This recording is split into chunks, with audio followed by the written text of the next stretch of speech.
Olá, seja muito bem-vindo e mais uma vez é muito bom estar em sua companhia. Nós estamos ao vivo, agora são 8 horas e 36 minutos pelo horário de Brasília. E a partir de agora você confere comigo as notícias do Brasil e do mundo desta sexta-feira. Vamos então aos destaques do dia.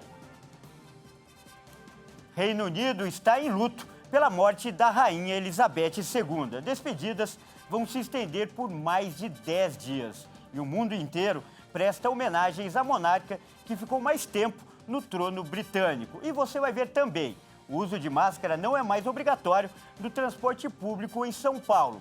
Tudo isso a partir de agora. E olha só, após a confirmação da morte da Rainha Elizabeth II, a monarca que ficou mais tempo no trono, o luto tomou conta de todo o Reino Unido. Médicos da soberana expressaram preocupação em relação à sua saúde pela manhã e nas primeiras horas da tarde, admiradores, turistas e jornalistas começaram a se reunir em frente ao Palácio de Buckingham esperando por notícias.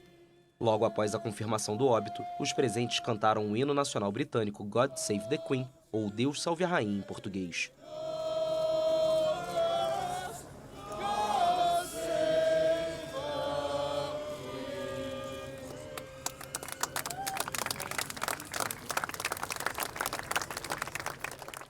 A bandeira do Reino Unido foi então hasteada a meio mastro e as homenagens se multiplicaram por todo o país. A cena se repetiu em vários prédios públicos britânicos, como o Parlamento, a Suprema Corte e a Abadia de Westminster. No telão da famosa praça de Piccadilly Circus, a imagem da monarca com seu ano de nascimento e morte ficou exposta durante a noite. Do lado de fora do Palácio de Balmoral, na Escócia, onde a rainha veio a falecer, súditos ignoraram a chuva e foram até o local para deixar flores em tributo a Elizabeth. E a morte da rainha causou comoção em todo o mundo. Diversos líderes internacionais demonstraram tristeza e admiração. O presidente dos Estados Unidos, Joe Biden, lamentou a morte da rainha e afirmou que ela era mais que uma monarca. Emmanuel Macron, presidente da França, disse que a rainha marcou para sempre seu país e o século. Volodymyr Zelensky, da Ucrânia, prestou condolências à família real e à comunidade britânica em nome do povo ucraniano. O secretário-geral da Organização das Nações Unidas, Antônio Guterres, lamentou a morte da monarca e garantiu que sua dedicação ao longo da vida será lembrada por muito tempo.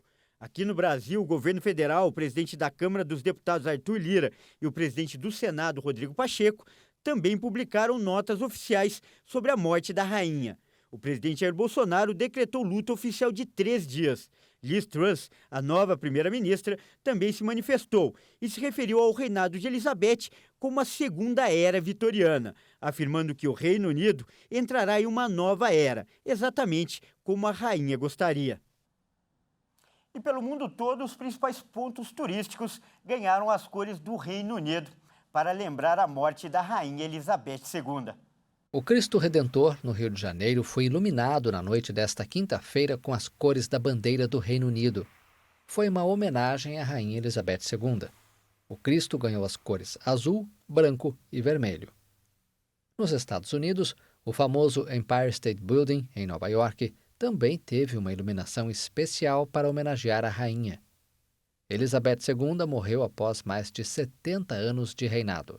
A morte da rainha deixou órfãos de chefe de Estado 130 milhões de súditos no Reino Unido e de outros 15 antigos domínios do Império Britânico, entre eles Austrália, Canadá e Nova Zelândia. E durante sua vida cheia de compromissos, Elizabeth II esteve uma vez no Brasil. Isso foi em 1968 e ela passou por São Paulo e também pelo Rio de Janeiro e conheceu um outro rei, o rei do futebol, Pelé. Em solo brasileiro por 11 dias, uma das principais atividades da rainha foi assistir a um jogo de futebol entre as seleções paulista e carioca, em que houve um encontro da realeza britânica com Pelé, considerado o rei do futebol. O encontro rendeu ao jogador um troféu entregue pela própria rainha. Já em São Paulo, Elizabeth participou da inauguração do Museu de Arte Moderna, o MASP. E a rainha honrou com praticamente todos os seus compromissos durante seus 70 anos de reinado. Mesmo debilitada, Elizabeth II participou na última terça-feira daquele que seria seu último compromisso real.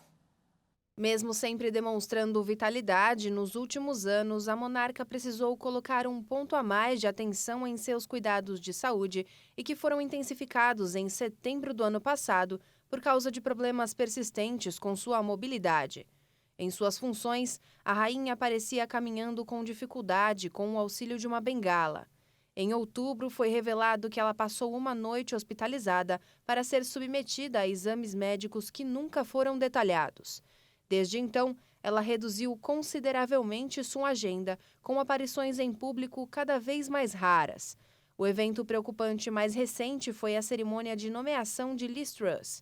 Na ocasião, Elizabeth II transferiu, pela primeira vez na história, a cerimônia para o Palácio de Balmoral, onde ela estava. Até então, todos os premiers anteriores haviam sido nomeados no Palácio de Buckingham, em Londres. E segundo os protocolos britânicos, o novo rei assume o cargo imediatamente após a morte da rainha. Agora, Rei Charles, filho mais velho de Elizabeth, assume o trono do Reino Unido e outros 14 países.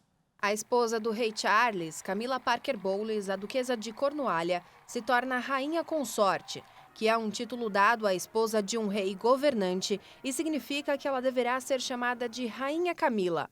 Mesmo com o título, ela não compartilha dos poderes soberanos de seu marido. Charles será coroado como o rei mais velho da Grã-Bretanha aos 73 anos. O novo rei será proclamado no Palácio de St. James, em Londres, pelo Conselho de Adesão. Esse é composto por funcionários do Conselho Privado, que inclui altos ministros, juízes e líderes da Igreja da Inglaterra, que são convocados ao palácio para a reunião. Mas a posse formal da coroação pode levar meses, sem contar que muitas incertezas ainda rondam sobre como o príncipe Charles, agora rei Charles III, irá lidar com a política do Reino Unido. O especialista em relações internacionais, Dr. Guilherme Bitronsky, falou sobre como está sendo vista a futura posse de Charles. O príncipe Charles, em um primeiro momento, acreditamos que não mudará essa orientação da rainha Elizabeth II. Mas o príncipe Charles é uma pessoa bastante diferente em vários aspectos. Ele é conservador em determinados temas, como ligados, por exemplo, a questões arquitetônicas, a questões econômicas, mas, por outro lado, em matéria de meio ambiente, ele tem posições bastante avançadas, bastante liberais. Então, esperamos que no início não haja muita mudança, mas no futuro ninguém sabe. E até o enterro do corpo da rainha Elizabeth II está prevista uma programação oficial de 10 dias no Reino Unido. O funeral deve ser organizado pelo Conde Marechal do Reino Unido no dia 18 de setembro, na Abadia de Westminster, em Londres. O corpo da rainha Elizabeth II deve ser enterrado na Capela Memorial Rei George VI. O funeral é planejado para acontecer 10 dias após a morte da rainha. A cerimônia do funeral de Elizabeth II deve começar com o caixão saindo de Westminster Hall, espaço que marca o encontro das duas casas parlamentares inglesas, em direção à Abadia de Westminster. O caixão deve fazer o percurso em uma carruagem de canhão, puxada por marinheiros da Marinha Real em uma parada militar. Serão disparados 21 tiros e todo o país deve permanecer em silêncio por 2 minutos. Esse rito de passagem começou em 1901, com a rainha Vitória, que deixou todas as instruções escritas para o próprio funeral. Na cerimônia de funeral devem estar presentes os membros da família real britânica, políticos ingleses e chefes de Estado de todo o mundo. Na sequência, as pessoas em Londres vão poder se despedir da Elizabeth II. Depois, o caixão segue ao castelo de Windsor. O corpo da rainha vai ser enterrado ao lado do seu pai, o rei George VI, da mãe, a rainha Elizabeth, e a irmã, a princesa Margaret. E você vai ver a seguir, máscaras não são mais obrigatórias no transporte público em São Paulo. E você vai ver também a história da mulher que ficou mais tempo no trono do Reino Unido. Nós voltamos daqui a pouco.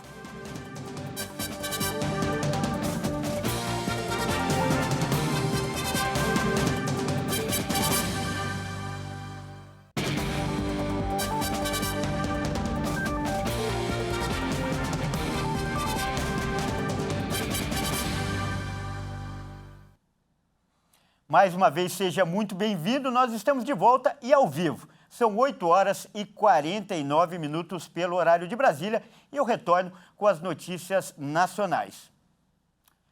O uso de máscara deixou de ser obrigatório a partir de hoje no transporte público de São Paulo. Agora, as proteções faciais são exigidas apenas nos serviços de saúde, como, por exemplo, nos hospitais. Vamos ver nessa reportagem. O uso de máscaras de proteção no metrô, ônibus e trem deixou de ser obrigatório em São Paulo. Com isso, os passageiros podem escolher se querem ou não usar a máscara.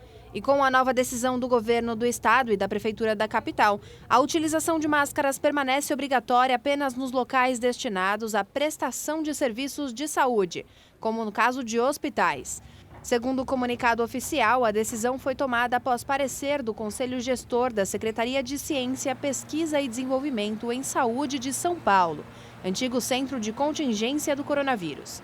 E apesar da decisão, o uso opcional da máscara no transporte público continua sendo recomendado para a proteção pessoal, especialmente aos grupos considerados vulneráveis, como idosos a partir dos 60 anos de idade e pessoas imunossuprimidas. De acordo com a Secretaria Estadual de Saúde, houve queda de mais de 90% nas internações e mortes por Covid no estado de São Paulo neste ano. O total de pacientes com a doença internados em unidades de terapia intensiva passou de cerca de 4.000 no início de fevereiro para 363 agora em setembro. A média móvel de mortes também recuou de 288 para 27 no mesmo período. Olha, uma boa notícia é essa que a gente acabou de ver, mas embora o cenário atual seja favorável e os principais indicadores estejam em queda, precisamos continuar em alerta. Isso porque a pandemia ainda não acabou. Em apenas um dia, foram registrados 4.206 novos casos de Covid-19. Vamos conferir agora, então, os números atualizados. O Brasil confirmou mais 85 mortes por Covid-19 em 24 horas. Desde o início da pandemia, já são 684.722 vítimas da doença. Em um dia, foram registrados 4.206 novos casos de Covid-19. Ao todo, já são 34.504.029 diagnósticos confirmados. Com tendência de queda e variação de menos 43% em relação a 2 semanas, a média móvel de mortes chegou a 82 vítimas diárias. Já a média de casos na última semana foi de 8.479 registros por dia. Esses dados mostraram uma tendência de queda com variação de menos 44% em relação a 2 semanas. Segundo o Ministério da Saúde, Tocantins não atualizou os dados, enquanto Mato Grosso do Sul não informou o número de mortes nesta quinta-feira.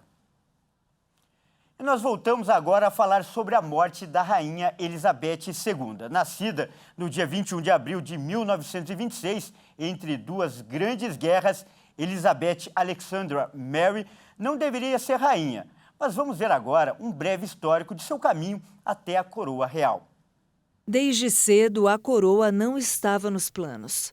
Porém, sua longa história dentro da família real começou a ser traçada em dezembro de 1936, após o rei Eduardo VIII surpreender o mundo ao abdicar do trono do Reino Unido para se casar com Wallis Simpson, uma norte-americana. Com isso, seu irmão, o pai de Elizabeth, o príncipe Albert, assumiu o título de rei George VI e Elizabeth virou sua herdeira imediata, a primeira da linha de sucessão.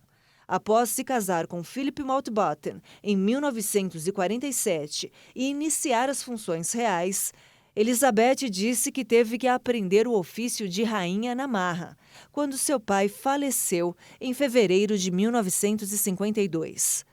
A coroação da Rainha Elizabeth II só foi realizada em 2 de junho de 1953. A vida na monarquia foi cada vez mais demonstrada em produções cinematográficas de sucesso, como filmes A Rainha e a série The Crown, sucesso de crítica e público ao retratar histórias da família real britânica e, sobretudo, da Rainha Elizabeth II. Esta edição fica por aqui e você acompanha mais informações e a cobertura completa da despedida da Rainha Elizabeth ao longo do dia. Até mais.